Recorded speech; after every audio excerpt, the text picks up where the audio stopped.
start by asking you, I mean, you headed the global finance practice of City Austin in London. I think you actually established that as a branch, if I can put it that way. How did your journey begin? My journey with Sidley actually began as a partner at another English law firm, actually, which I think is important in this context, because in 1994, when I joined Sidley Austin, it was not possible for English lawyers to practice with non-English qualified solicitors. So it was quite a big change that took place there. It was possible for the first time for English solicitors to practice and be in partnership with people who were not qualified under English law. So that made a big difference, and the American law firms were the first law firms to really come in and look to join forces with the English law firms and bring English lawyers into partnership with them so that they could do business under English law in Europe, in the finance markets, which is where I was positioned at my previous firm in England. I was a finance lawyer that was really focusing on European domestic law, working for European situate banks. The big banks that were really changing the market were the big American investment banks that were coming across, the likes of Goldman Sachs, Morgan Stanley, and others. And I was very, very keen to do work for them. My law firm that I was working for at the time, incredibly, looking back, were not keen for me to do that. They were keen for me to continue to focus working for the financial clients that I'd been acting for a few years. I'd been working with Sidley as a correspondent, doing work with them, so I was aware of the quality of the lawyers they had and the client base they had, and it was a perfect fit for me. Oh. So I moved across, and I think I was one of the very first lawyers actually that became an English qualified lawyer within a US law firm in London. Queen Mary, did you never talk undergraduates? I mean, I think you were too sophisticated with undergrads. But how did you combine academia with practice? How did you move from academia to practice? Yes, interesting. It wasn't Nigeria that triggered all of this. So when I qualified as a lawyer, I did go into private practice and start my articles. This was in the 80s. And I only lasted for 3 months. I'll be honest, I hated it. I was working at a law firm that I will not name that didn't really focus on the law. We were giving business advice, and I was quite shocked. I'd come through, I'd read law, and I thought that I was going to be practicing law and giving legal advice.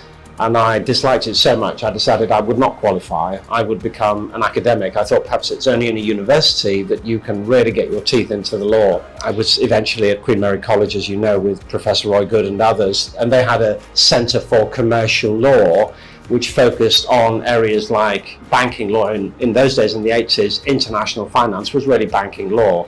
The people that made the finance available were banks. So I was I think I was probably the first banking law lecturer that was appointed to an English university in the UK. It was a new discipline. It had been part of commercial law. I quickly became aware in the late 80s that it was very difficult, if not impossible, to teach banking law without understanding what was going on in practice. And this actually effectively overlaps with what I was saying earlier about the changes that were taking place in the market with the US banks coming in. The developments taking place in the late 80s were very fast moving. We were moving to a global market.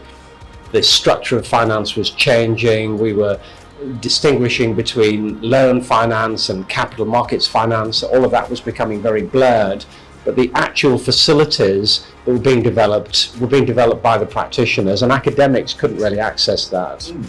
So I felt, frankly, a bit of a charlatan teaching master's degree students who were really smart law that was not really relevant to the thing that they were doing or would experience in private practice.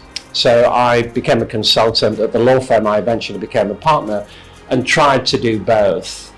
Frankly, after 2 or 3 years, it became apparent that it was not possible. The practice took off. I ended up focusing on the practice work. I never stopped my academic work. I always continued to teach, but it became a part-time commitment, and I've done it ever since. But I think it's helped inform the advice I've given to some of the clients. Absolutely, and you've written and quoted quite a number of literature in this area.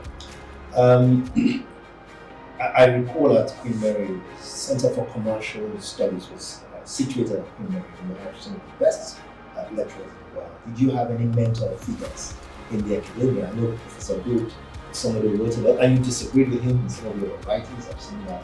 Did you have a mentor figure who shaped how you decided to practice eventually, or indeed your academic career? I did actually. I had a number. I've been very lucky. I've worked with some brilliant lawyers over my career, and all of them have helped me develop. But there's one in particular, and it wasn't, ironically, an academic.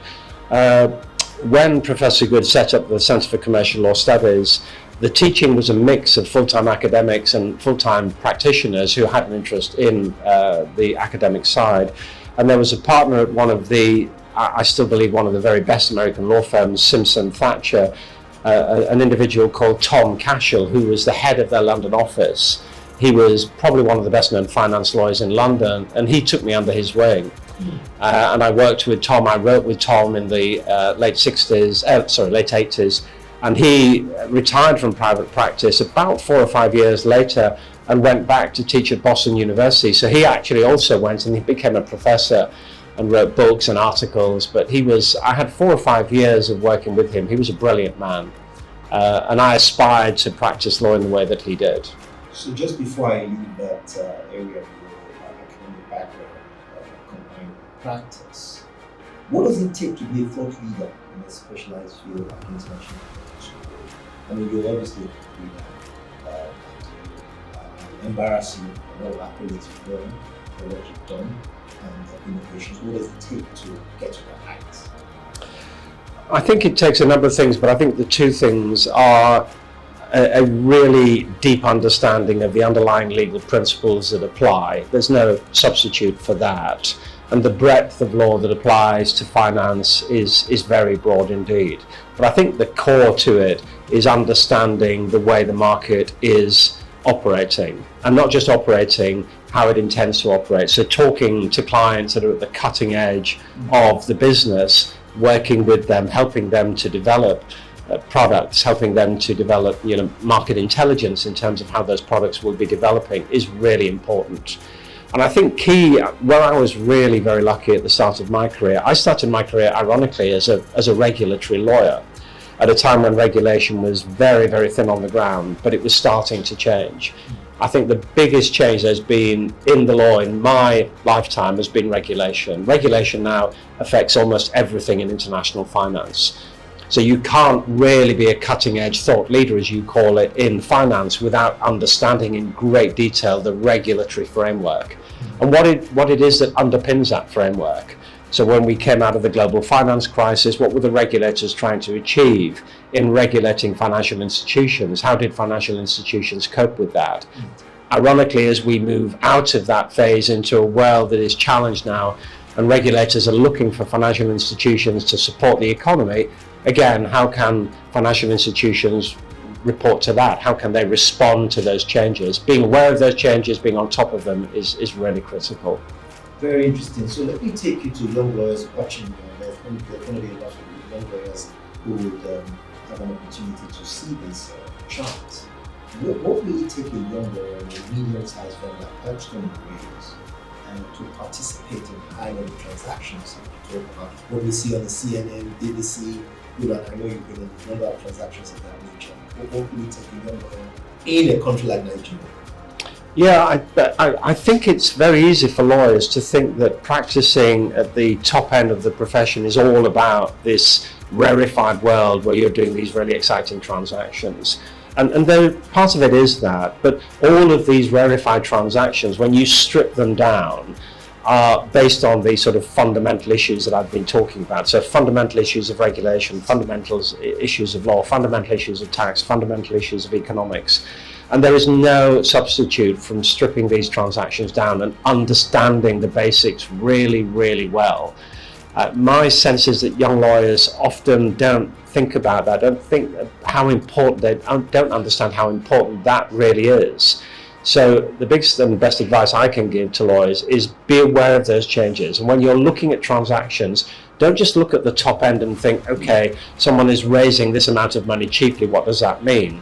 Look at the transaction component, strip it down and understand how that transaction works. Because by doing that, you've then got a toolbox which you can then use to advise in future transactions. I'm very interested you talked about economics. Would you say that a commercial lawyer must have a fundamental in economics to be able to be a good lawyer and to be able to provide solutions for the clients? I don't think it's necessary to have a fundamental understanding of economic principles or theory. What I think is really important is you understand the commercial drivers, which includes economic principles. So if you don't understand why clients do business, if you don't understand the way the market operates, if you don't understand the drivers, as I call them, the commercial drivers, I don't think you can really ever be an effective commercial lawyer. Not a successful and effective commercial lawyer, because you need to be giving advice in the context of the way the market is operating. You can't just advise in theory. You can't be just giving advice that doesn't apply. And I think if you really need and want to understand the market, you need to be close to it. You don't need to be a qualified economist, but you need to have an aptitude to understand those principles. In the time that you were in practice, you still wrote, and I remember you teaching in UCL, sometimes you taught in Penn, Oxford, and then of course you maintained your practice. How were you able to balance academia at that level with practice at City Austin? I think I was able to balance it because it was always part of a piece. I never have taught, I've never written about things that I don't practice.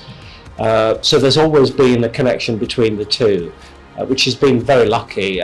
The academic side has moved forward. There have been some dramatic developments both in the law and in regulation, which I've been fortunate enough to be part of, changing the way that the law and regulation is shaped. And that affects the clients that I've been acting for. So they've actually been better informed by someone that has been at the cutting edge of those changes. So I've not really built them independently. I've always seen them as being complementary. And that's why in the light of the then central bank governor recommended you for the Italian club. Thank you for taking me there.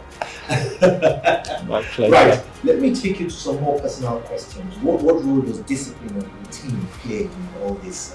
And I have to say you're an accomplished lawyer. What role does discipline play?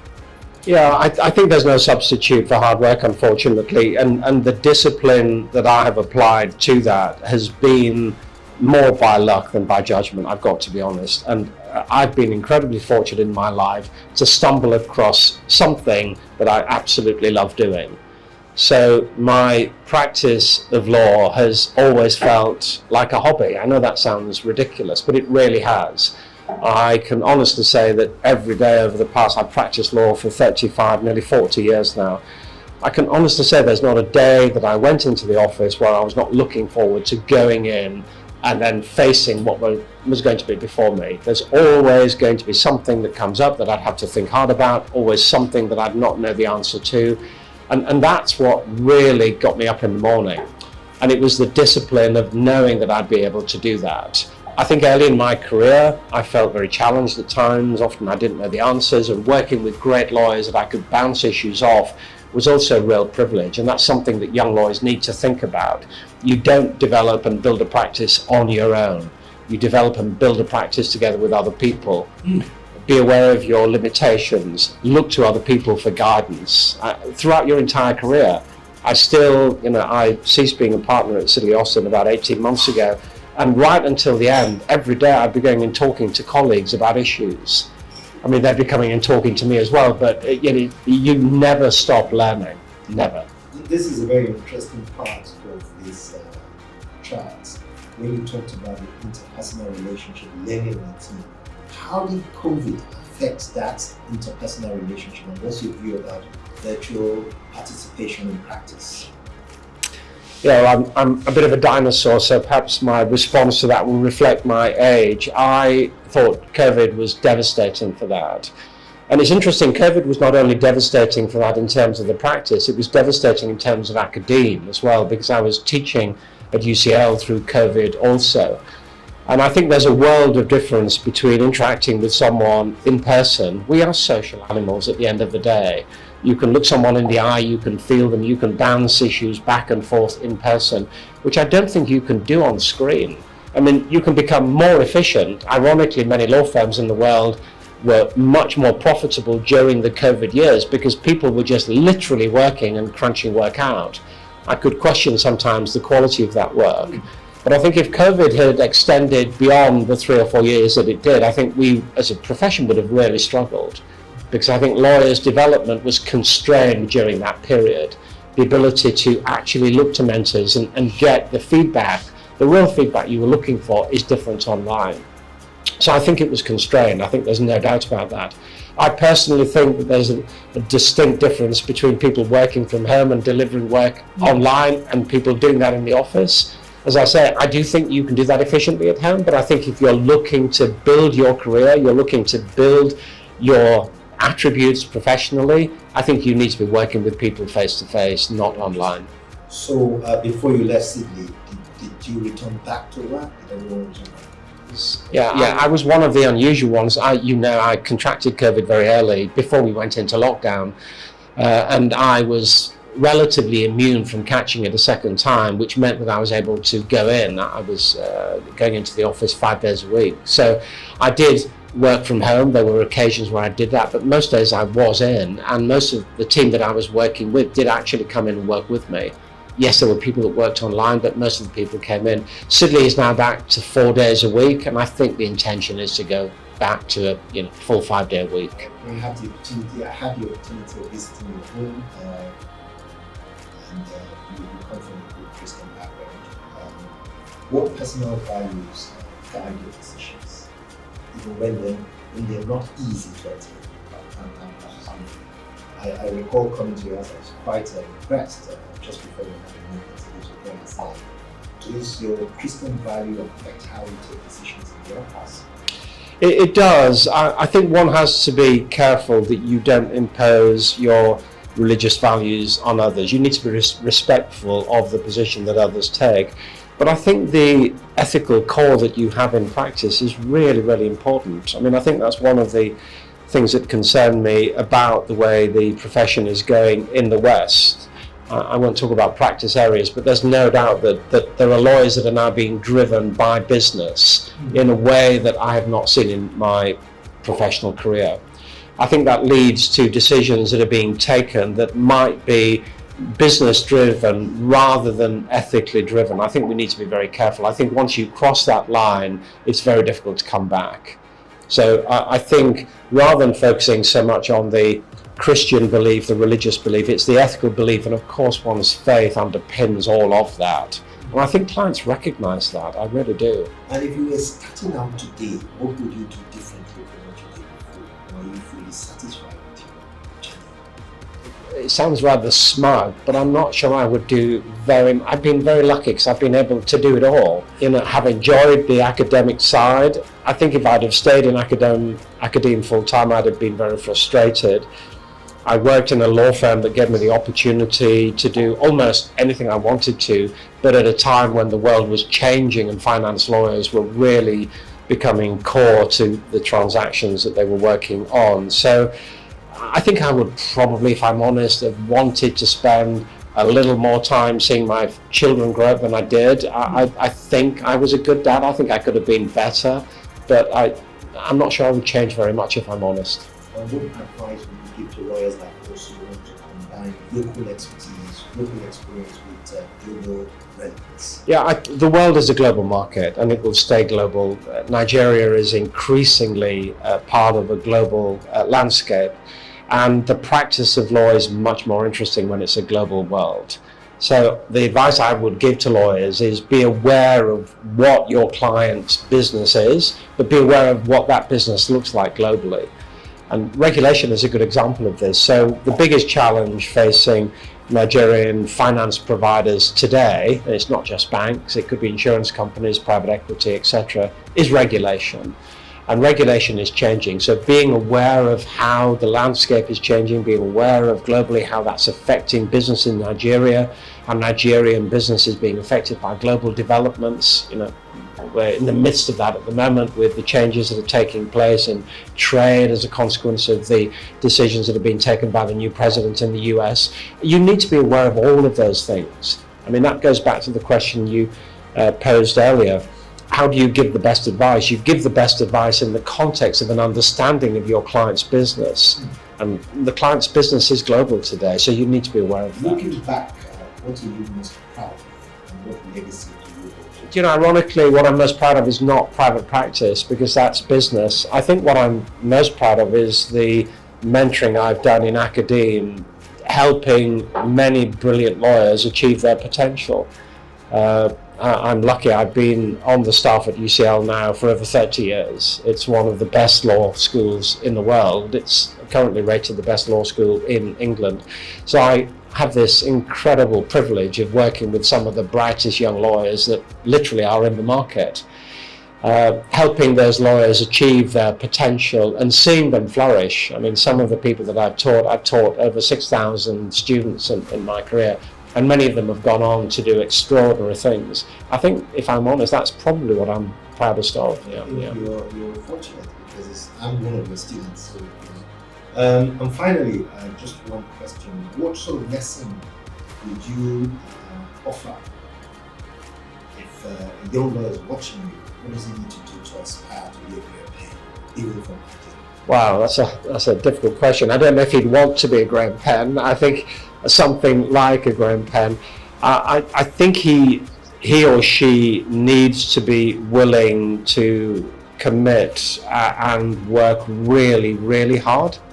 And work really hard in two areas. Work really hard at being the best lawyer they could possibly be.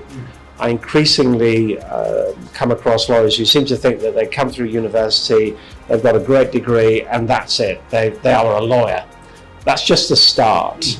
I mean, you know, your development as a professional, your development as a lawyer continues throughout your entire career.